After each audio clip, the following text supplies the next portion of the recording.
दोस्तों, इस हिंदुस्तान की धरती पर एक से बढ़कर एक अनेक वीर योद्धाओं ने जन्म लिया। पर कुछ वीरों का इतिहास हमें बताया गया तो कुछ को इतिहास के पन्नों से ही हटा दिया गया।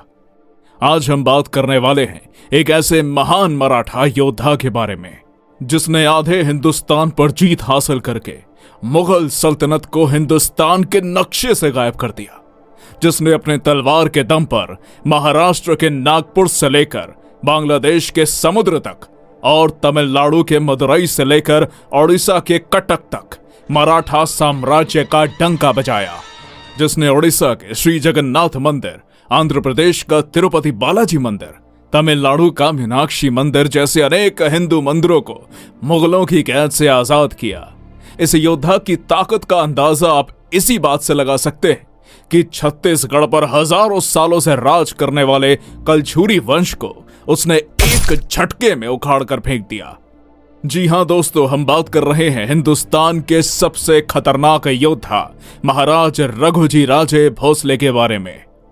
तो चलिए दोस्तों, आज हम आपको रूबरू करवाते हैं इसी महान योद्धा के गौरवशाली इतिहास से।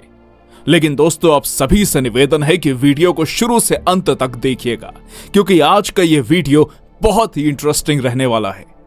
इस कहानी की शुरुआत होती है महाराष्ट्र के सातारा जिले के एक छोटे से गांव पांडववाड़ी से, जहां पर 14 फरवरी सन 1695 को एक महान योद्धा का जन्म हुआ, जिनका नाम था रघुजी बिंबाजी भोसले। प्रभु श्री राम के नाम पर उनका नाम रघुजी रखा गया, पर बचपन में ही रघुजी के पिताजी बिंबाजी भोसले का देहांत हो गया। ऐसे मुश्किल हालात में रघुजी का आगे का पालन पोषण उनकी माता काशीबाई और दादी बयाबाई ने किया। रघुजी जब बड़े हुए तो अपने साथ सह्याद्री के बुलंद हौसले लेकर सातारा में छत्रपति शाहू महाराज की सेना में शामिल हुए। पर उस समय मराठा साम्राज्य के अंदर एक से बढ़कर एक अनेक ताकतवर सूरमा योद्धा थे। ऐसे में इन सभी योद्धाओं के बीच अपने लिए आगे का रास्ता तय करना रघुजी के लिए इतना आसान नहीं था। पर अपने अंदर साम्राज्य विस्तार की आग लेकर आने वाले इस लड़के को भला नियति भी कब तक रोक पाती। और एक दिन छत्रपति शाहू महाराज कुछ चंद सैनिकों के साथ घने जंगल के रास्ते से गुजर रहे थे। तभी अचानक एक शेर ने शाहू महाराज के ऊपर हमला कर दिया। शाहू महाराज को ऐसे मौत के मुंह में देखकर रघुजी ने अपना शौर्य दिखाया और बिना अपनी जान की परवाह किए उस शेर को 2 हिस्सों में काट डाला। रघुजी के इस असामान्य शौर्य को देखकर छत्रपति शाहू महाराज अत्यंत खुश हुए और उन्हें सेना साहेब सुबह इस खिताब से सम्मानित किया, जिसके बाद रघुजी ने कभी पीछे मुड़कर नहीं देखा, क्योंकि अब हिंदुस्तान के सबसे शक्तिशाली हिंदू राजा छत्रपति शाहू महाराज के वो खास बन चुके थे। जिसके बाद रघुजी ने 40,000 की विशाल सेना लेकर अपना मोर्चा विदर्भ की तरफ निकाला। उस समय विदर्भ पर गोंड आदिवासी राजाओं का शासन हुआ करता था, परंतु सन 1735 में गोंड राजा चांद सुल्तान की मृत्यु हो गई, जिसके बाद उनकी पत्नी रानी रतन कुंवर ने गोंड राज्य की सत्ता संभाली।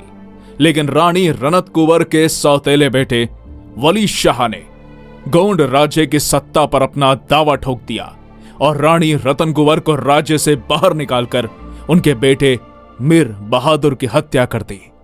ऐसे में डरी सहमी रानी रतन कुंवर ने अपने राज्य को वापस पाने के लिए रघुजी राजे भोसले से मदद मांगी।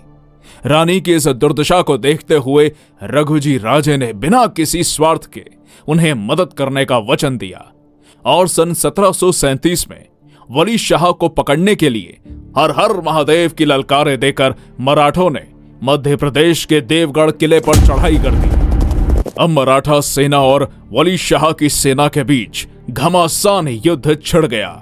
देवगढ़ के युद्ध मैदान में रघुजी राजे भोसले ने वली शाह को युद्ध में हराकर उसे बंदी बना लिया और गोंड राज्य को फिर से रानी रतन कुंवर के हाथों में सौंप दिया। बदले में रानी रतन कुंवर ने रघुजी राजे भोसले को नागपुर और भंडारा प्रांत का प्रदेश भेंट में दिया। देवगढ़ में मिली इस शानदार जीत के बाद रघुजी राजे भोसले ने नागपुर में प्रभु श्री राम के एक विशाल मंदिर का निर्माण किया, जिसे आज रामटेक मंदिर के नाम से जाना जाता है। और आगे चलकर इसी नागपुर को रघुजी राजे भोसले ने अपनी राजधानी बनाया और इस तरह नागपुर में भोसले वंश का उदय हुआ। मराठों का साम्राज्य विस्तार। साल था सन 1707। औरंगजेब की मृत्यु हो चुकी थी। सत्ता पाने के लिए औरंगजेब के बेटे एक दूसरे के खून के प्यासे हो गए। इसी बीच दक्षिण भारत में एक नई सल्तनत ने जन्म लिया, जिसका नाम था आरकाट।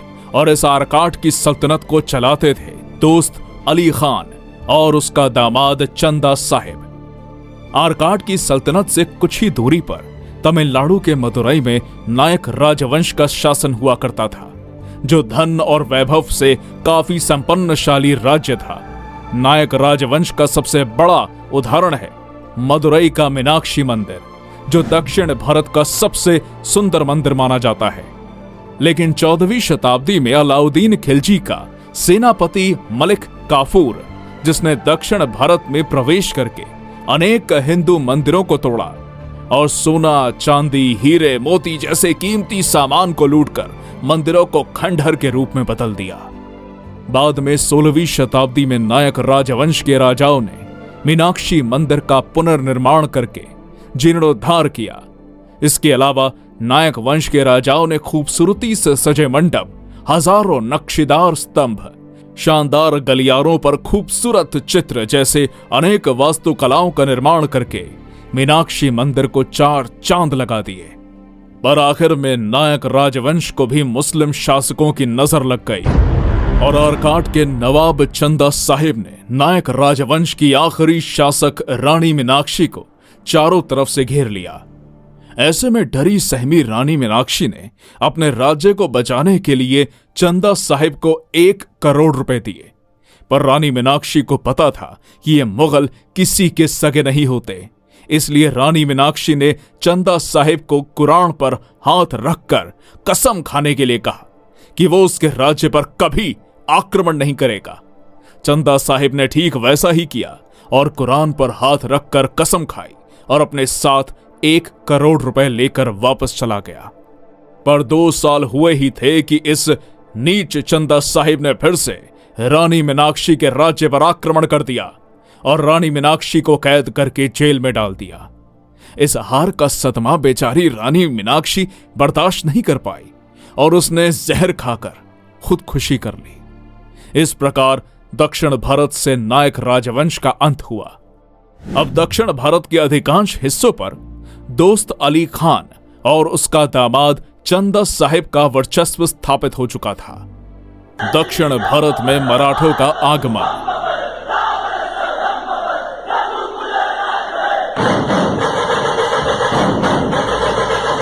जैसे कि हमने आपको बताया था कि किस तरह इन नवाबों ने दक्षिण भारत में अपना आतंक मचा के रखा था।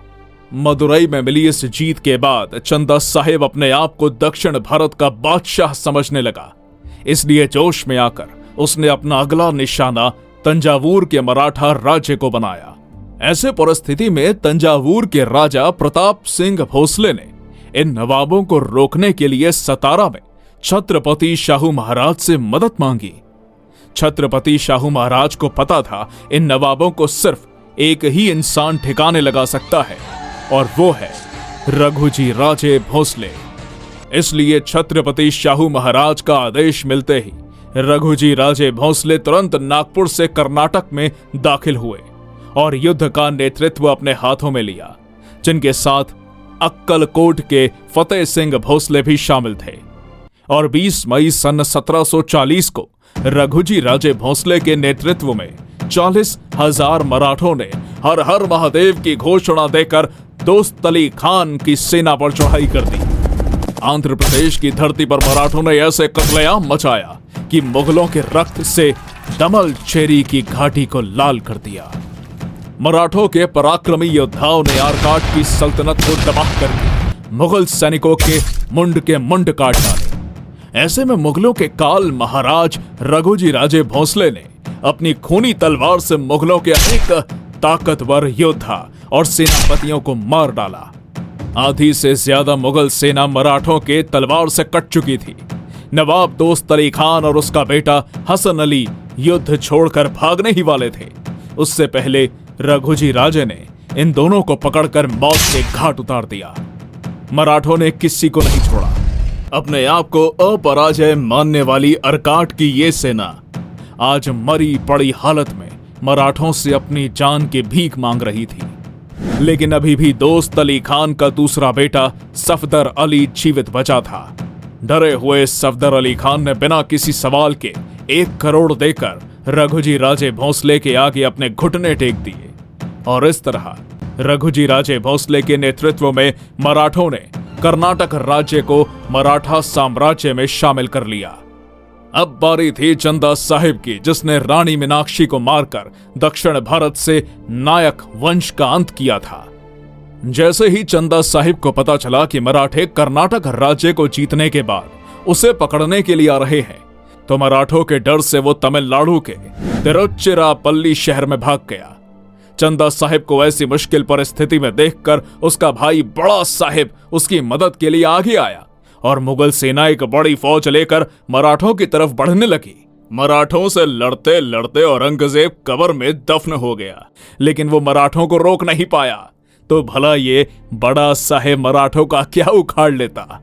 बड़ा साहिब को अपनी ओर आता देखकर मराठे उस पर आंधी की तरह टूट पड़े। 9 घंटे के अंदर मौत रूपी मराठों ने ऐसा विध्वंस मचाया कि बड़ा साहिब समेत हजारों जिहादियों को मार डाला। अपने भाई बड़ा साहिब की मौत की खबर सुनकर चंदा साहिब और भी ज्यादा डर गया और अपनी जान बचाने के लिए उसने तिरुचिरापल्ली में एक मजबूत घेरा बनाकर अपने आप को किले के अंदर बंद कर लिया। तो दूसरी तरफ मराठे कब से बेचैन थे दक्षिण भारत से मुगलों का सफाया करने के लिए। इसलिए वीर मराठा योद्धा महाराज रघुजी राजे भोंसले ने चंदा साहिब के इस घेरे को तोड़कर मुगलों की कटी लाशों के साथ तिरुचिरापल्ली में प्रवेश किया। मराठों ने हर हर महादेव और मां जगदम्बे का स्मरण करके नंगी तलवारों के साथ चंदा साहिब की सेना पर चढ़ाई कर दी।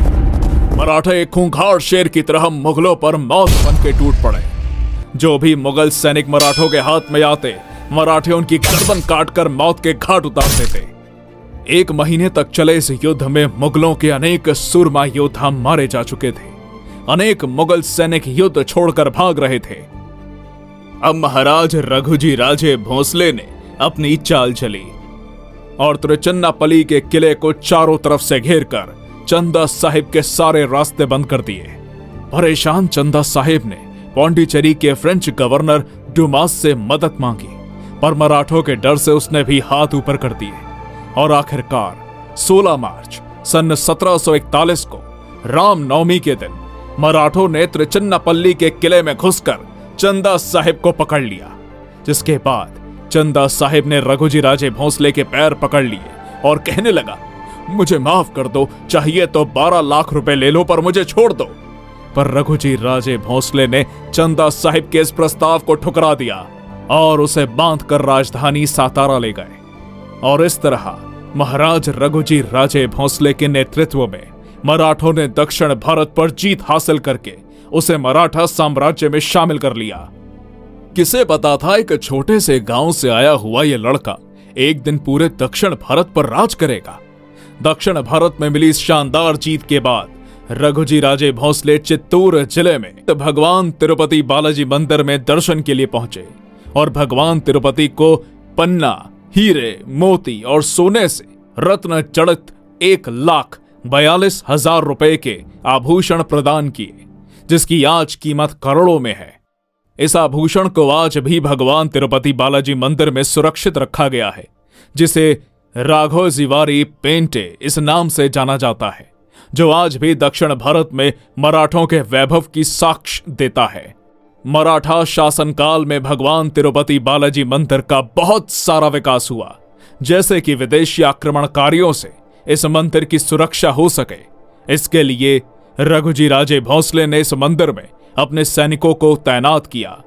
दूर से आने वाले यात्रियों को रहने की व्यवस्था हो सके, इसलिए यहां पर कई सारी धर्मशालाओं का निर्माण किया और आवश्यकता अनुसार कई सारे रसोई घरों का भी निर्माण किया। भगवान तिरुपति बालाजी मंदिर में हर साल ब्रह्मोत्सव का आयोजन किया जाता है, जिसे एक त्योहार की तरह मनाया जाता है। लेकिन इस मंदिर का जो दूसरा ब्रह्मोत्सव है उसे मराठों ने शुरू किया, जिस कारण भगवान तिरुपति बालाजी के मंदिर में हर साल 2 ब्रह्मोत्सव होते हैं। और इस तरह मराठा शासनकाल में इस मंदिर का वैभव लौट आया। और यहां पर ध्यान देने वाली बात है कि विजयनगर साम्राज्य का अंत करने वाले दक्खन के मुस्लिम सुल्तानों को छत्रपति शिवाजी महाराज ने उद्ध्वस्त कर दिया और बाकी बचे कुचे नवाबों को रघुजी राजे भोसले ने ठिकाने लगा दिया। दोस्तों, इस वीडियो का टारगेट है 2000 लाइक। उम्मीद है आप जल्द ही पूरा करेंगे। जल्द ही मराठा साम्राज्य का तूफान अब बंगाल में प्रवेश करने वाला था।